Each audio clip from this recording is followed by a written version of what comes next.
We're here with our special guest, Miss Bolden. She's here from the Durham Wildlife Sanctuary. Welcome to the show. Thank you. I'm really excited to be here. And we're excited to have you. Now, who's this cute little guy? This is Sebastian. He is an Ailurus fulgens, most commonly known as the western red panda. There is also a second subspecies of red panda, and they are called the Ailurus refulgens, known as the Stein's panda. Wow, he's absolutely adorable. And you said the proper name of what for him was? It is Ailurus fulgens. Wow, that's a mouthful. Let's just stick to red panda. All right. So they eat vegetables? Yeah, they're placed in the order Carnivora, which means carnivore, so meat eaters, even though they are herbivores. So they don't eat vegetables. The main thing they like to eat is bamboo. They will eat special biscuits in captivity that contain lots of fiber and all the nutrients that they need, because bamboo can be kind of hard to come by sometimes, so we give them the biscuits. Their stomachs can actually only absorb a quarter of the nutrients from bamboo, so it's really, really important to give them the biscuits if we don't have the bamboo, and if we do have it, we have to give them a lot of bamboo because they can only absorb a certain amount. They can also have fruit, but only as treats because they can get overweight very quickly. Wow, that is interesting. Where are they from? So both subspecies of red panda are from parts of China and some other countries such as Nepal and India, so you won't find them in the wild here. So they live in forests of China and other countries? Yeah, they like to climb trees, but they're confined to the areas in southwestern China that have bamboo because they rely on it so much. So even though they do like to climb trees and stuff, and they do like forests, they can only be in the forests that have bamboo. Okay, I got it. So tell me about his fur. He looks like he has really thick fur. Yeah, he does. Their fur is extremely dense, and as you can tell, extends all the way down to the soles of their feet. They also have the distinctive white and black markings on their face, and they have their long straight tail that they use for balance, and they also have retractable claws very similar to cats. So they can grab onto things, and they have opposable thumbs as well, so they can actually hold onto stuff, which is pretty cool. Wow, they're so adorable. They look more like raccoons than pandas though. Yeah, they're actually closer related to raccoons than they are the giant pandas that you're used to seeing. And Sebastian will only grow about the size of a house cat. Wow, that's very interesting. When we come back from this break, we'll be talking more about how these animals and this breed and what kind of enclosure they live in and how they're supposed to be kept in captivity.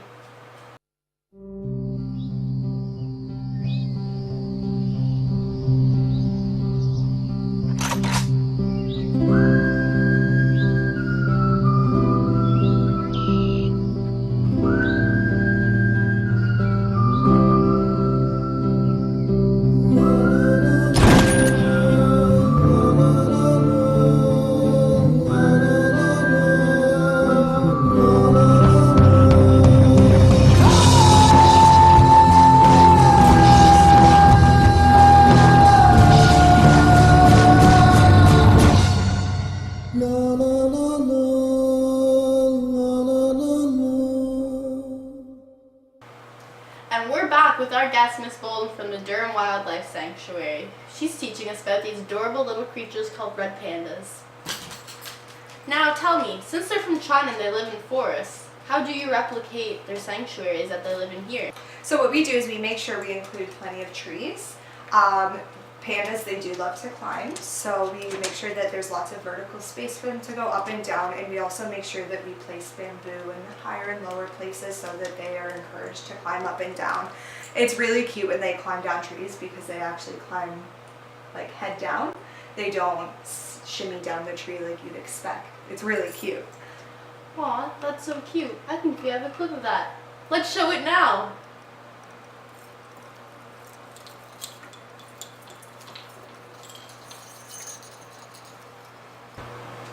You're right, that was adorable.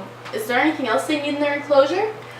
We just make sure that we provide plenty of bamboo around the enclosure at different heights so they can mimic their natural foraging habits of like climbing up and down, and they also need plenty of water because, like I said, their stomachs don't absorb all the nutrients, so they don't absorb as much water. So we make sure we provide that for them as well so they don't get dehydrated.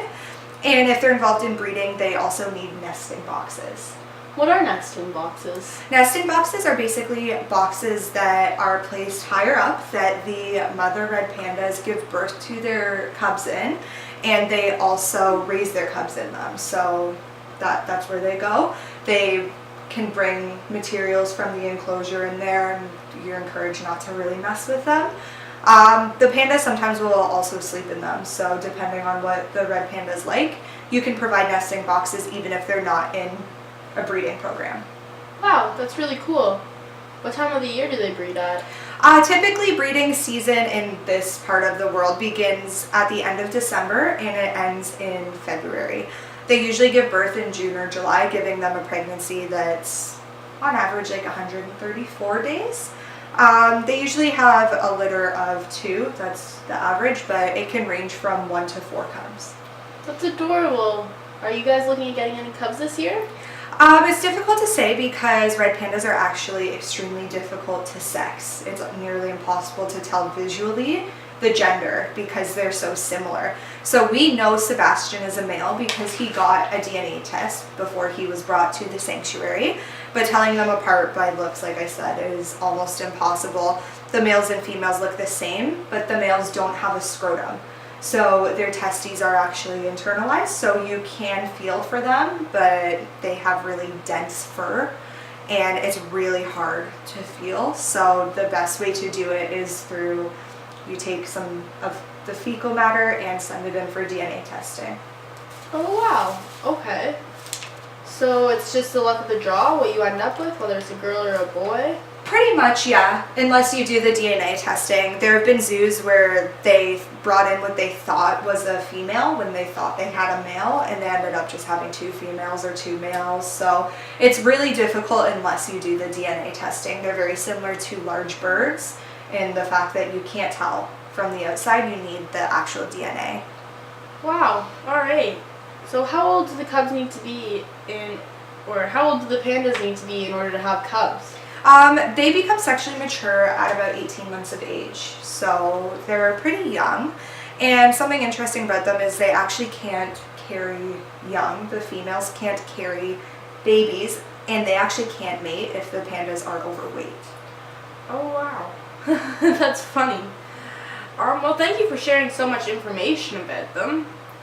When we get back, we'll go over some of the things you should do at the sanctuary to keep the pandas entertained and some of the safety and health concerns that the pandas deal with.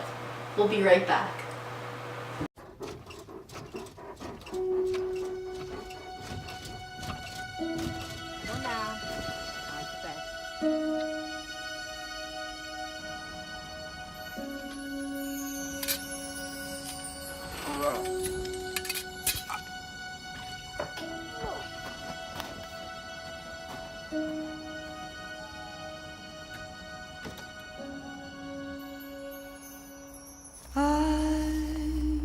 Follow the night,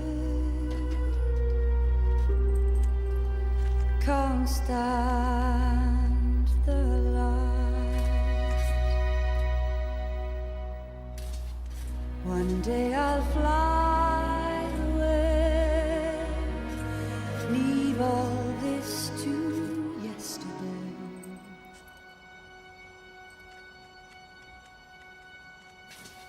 What more can your love do for me?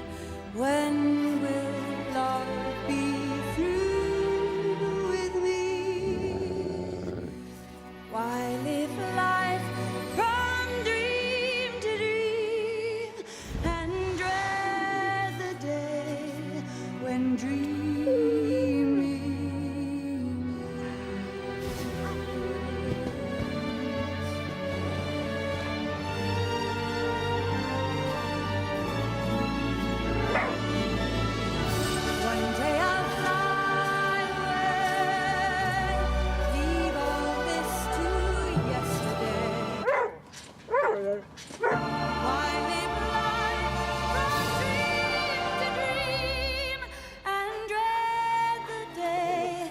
When dreaming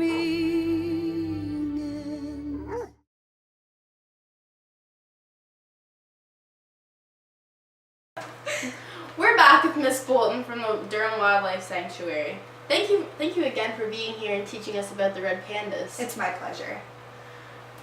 So, now that we played on the break, showed some clips of what you call enrichment. What exactly is enrichment?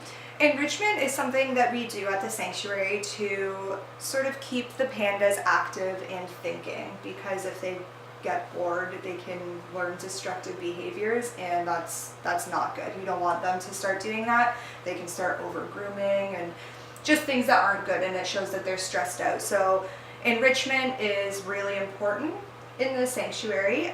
We make sure that we provide tons of it. So sometimes what we can do is we'll hide bamboo in different places because they are natural foragers. So we'll hide it up in the trees, or even hide it under some of the dirt on the ground. Like, just put it in different places so they have to look for their food.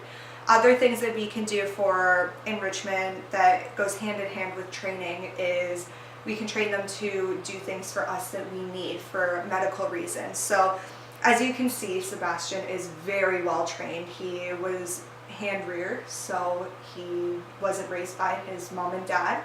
We raised him, and he's very good with humans, but typically they're not. So through enrichment, we will give them rewards to sort of encourage them to do things for us. So if we need them to go into a crate to bring them to a vet, we'll, line up grapes for them to follow and pick up, and then they end up doing that and they get rewarded for it.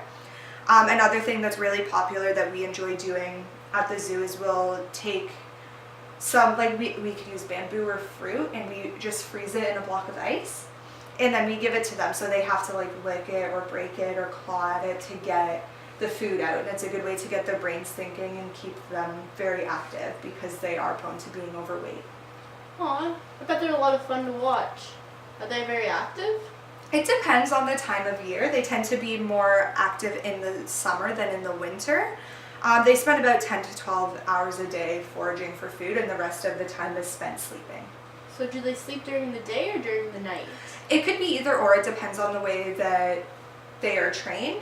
So with Sebastian, he sleeps at night because we provide lots of enrichment for him throughout the day, and he'll have naps here and there, but they can be nocturnal or they can sleep through the night. It really depends. We aim for them to sleep through the night so that our visitors can see them and get a better idea of what they're actually like and what their activity levels look like. But yeah, it all depends on how you take care of them. If they're having lots of activity and food enrichment throughout the day, then they'll be more encouraged to be awake through the day. So they're about the same size as the house cats.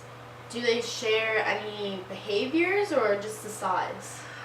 One thing that they have in common with house cats is that their grooming behaviors are very similar. So they groom themselves, like you've seen a cat groom itself, like how it looks in a downwards motion. It's the same with the red pandas. The only difference is, like I said, they do have the opposable thumbs. So they will actually pick up their tail to groom it with their paws. So whereas with a cat, the cat might just sort of paw over towards it, the panda can actually pick it up and bring it to their mouth to clean it. Oh wow, that is so cute. Yeah. So I know you mentioned them having proto-thumbs and sharp claws. Is that an issue in the sanctuary? It can be, yes. Their claws are extremely sharp, and as I said, they do have the thumbs that they can grab onto things with, and they have a very strong grip. It's surprisingly strong. They can also bite just like any wild animal. So we make sure that we're very careful with handling to prevent this. Just, like I said, a lot of the red pandas are not going to be as tame as this because he has been raised by humans. He was almost treated like a pet more than a wild animal. A lot of them, it's more about less is more. You kind of just want to not handle them as much. We do that through enrichment by just encouraging them to follow paths of food into crates when we need them to, and you definitely do not want to scruff them. Whereas with cats, if you need to pick up a cat, it's not recommended, but mothers do with their kittens, they'll pick them up by the scruff. You don't want to do that with them. Okay, that's good to know. So since they bite, does that mean that they are able to transfer diseases to humans if they were to bite one? Well, the pandas can get rabies, so it is a possibility. We make sure that the workers are all vaccinated to prevent this, but it's always a possibility. They can also get parvovirus, which is very common in puppies. What is a parvovirus? Parvovirus is a highly contagious viral disease that it basically attacks their intestinal tract, so they can become very dehydrated because their stool is not forming properly, so it just comes out liquid. Their body doesn't absorb it, and they also will stop eating because they're so sick. They can also get another viral disease called canine distemper. This targets their nervous system. And the issue with both of them is there's no specific treatment. So for both of them, you just want to treat the symptoms. So with parvo, if they're dehydrated, give them lots of fluids. If they're throwing up, if they're having diarrhea, you want to give them, anti-nausea medication. You just want to make sure that you treat the symptoms. Some of the symptoms of the canine distemper is like their muscles might seize up because it attacks the central nervous system. So you just want to make sure you give them muscle relaxants and things like that. There's no treatment, so you just want to treat the symptoms, unfortunately. Wow, that's so interesting. Well, we loved having you here. Thanks for teaching us about the red panda. Thank you for having me. I really enjoyed coming on the show. And we loved having you. Tune in tomorrow for DC News.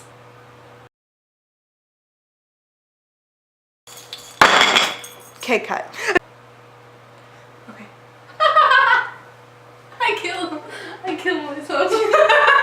Yeah! She's so cute. We're back with Miss Bolton from the Durham Wildlife Sanctuary, who's teaching us about red pandas.